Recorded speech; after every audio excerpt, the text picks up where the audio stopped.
बिस्मिल्लाहिर्रहमानिर्रहीम। ये हज़रत साहब जो बात फरमा रहे हैं और इनकी बातें बहुत अच्छी बातें हैं, तो पहले आइए ये बातें सुने, फिर इस पर मजीद बात करते हैं। आप बहुत अच्छा सुन रहे हैं। बहुत छोटी सी जिंदगी की नज़्म आपको सुनाता हूँ, मेरे दिल से जुड़ी हुई, और इंसान बन के सुनेंगे तो इंशाल्लाह सबको अच्छा लगेगा। एक नज़्म पढ़ता हूँ साहब। मेरी आंखों में एक बेटी है 18, 19, 20 साल की। उस बेटी के दामन में कुछ लहू के छींटे हैं और वो अपने उन छींटों के साथ मीडिया के सामने आकर के कहती है कि मेरा नाम साजिदा है, मरहूम अखलाक साहब की बेटी हूँ।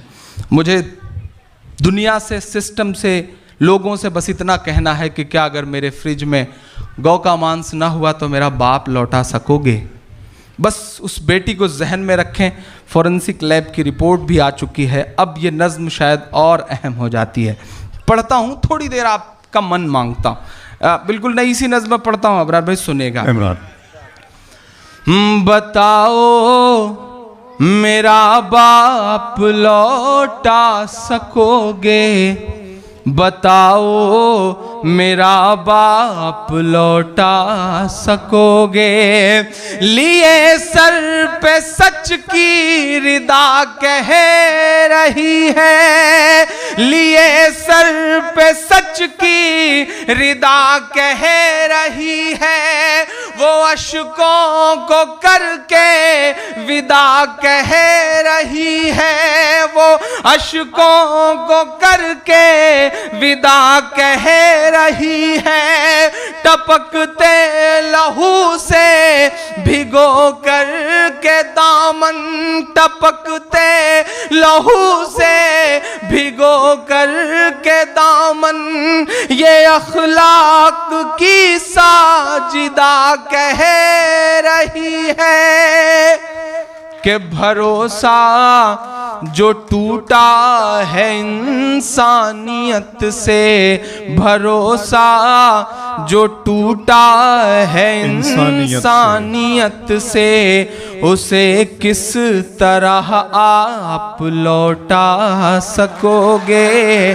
बताओ मेरा बाप लौटा सकोगे?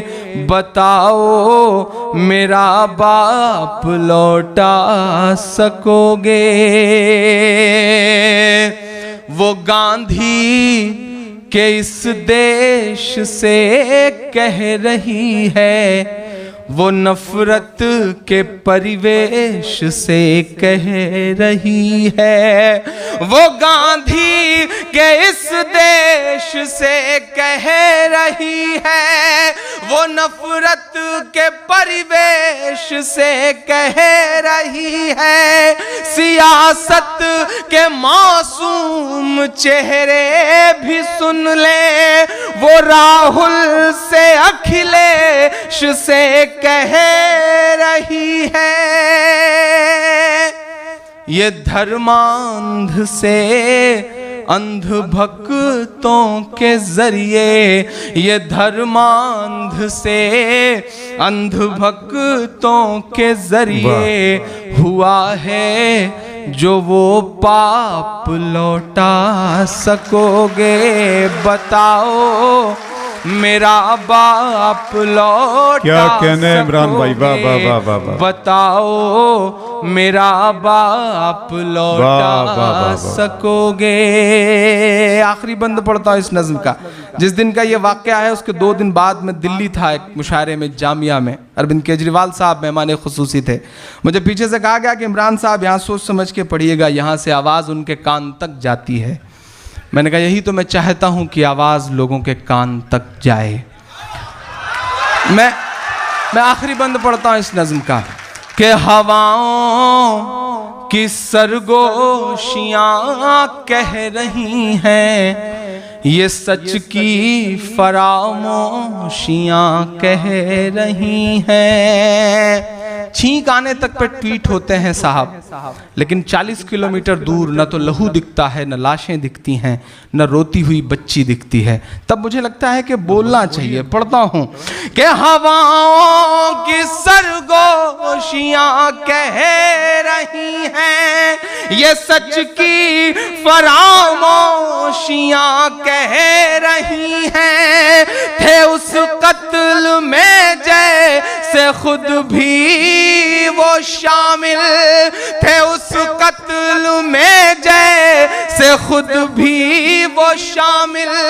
ये साहब की खामोशियां कह रही हैं।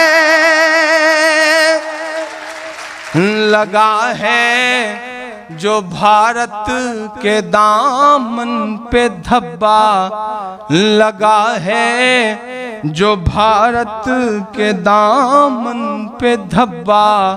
ये है एक अभिशाप, लौटा सकोगे बताओ मेरा बाप, लौटा सकोगे बताओ मेरा बाप, लौटा सकोगे।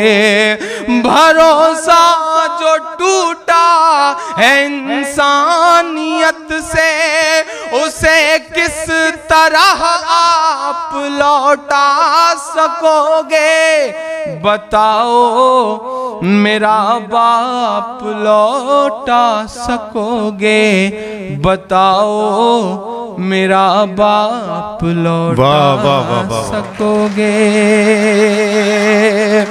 तो जी बातें इनकी बिल्कुल दुरुस्त है। तो कुफार का जो भी लीडर होता है वो मुसलमानों के लिए खैरख्वाह नहीं होता, उनका कोई रहमदिली नहीं होता मुसलमानों के साथ। इतना अगर हम अल्लाह ताला से दुआ करते और अल्लाह ताला की तरफ मुतवज्जे होते तो हमारे लिए ये फ़ायदेमंद बात थी और कुछ ना कुछ अभी हमें हासिल हो जाता। लेकिन हमने जहाँ से उम्मीद थी वो जगह छोड़ दी और जहाँ उम्मीद नहीं है वहाँ से उम्मीद लगाते हैं। तो इसलिए आज मुसलमान जो है वो खसारे में चल रहा है। तो हमें चाहिए कि हम अल्लाह ताला की तरफ मुतवज्जे हो जाए और अल्लाह ताला की तरफ तवज्जो रखें और अल्लाह से मांगे कि अल्लाह ताला मुसलमानों की मदद फरमाए। तो हमारी दुआ है कि अल्लाह ताला हम सब का हामी और मुनासिर हो। आमीन सुम्मा आमीन या रब्बल आलमीन।